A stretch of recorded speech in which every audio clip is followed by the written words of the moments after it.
न करेंगे कामिल बलोच। खेला है कामिल ने लॉन्ग ऑफ की जानिब, कैच नहीं कर पाएंगे, जबरदस्त छक्का लॉन्ग ऑफ की जानिब। इस छक्के के साथ कामिल पहुंचे 7 पर। कामिल बलोच ने इस बार खेला है लॉन्ग ऑन की जानिब 6 रन के लिए। इस छक्के के साथ कामिल बलोच पहुंच चुके हैं 14 पर। खेला है इस बार कामिल बलोच ने 6 रन के लिए।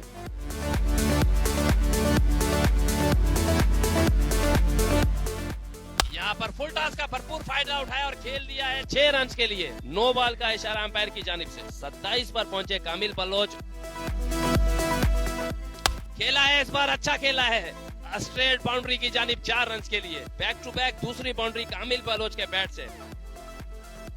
सेजावल खेला है इस बार, कैच होंगे या नहीं? नहीं, जी हां, जबरदस्त छक्का। और इस छक्के के साथ 37 पर पहुंचे कामिल बलोच।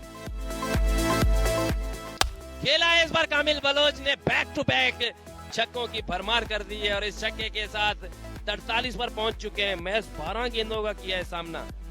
खेला है इस बार, जबरदस्त अंदाज से नहीं पहुंच पाए, 4 रन मिलेंगे।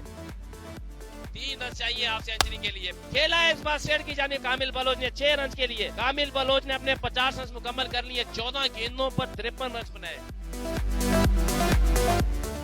खेला है इस बार कामिल बलोच ने, अच्छा खेला है 6 रन के लिए। इस छक्के के साथ 59 पर पहुंचे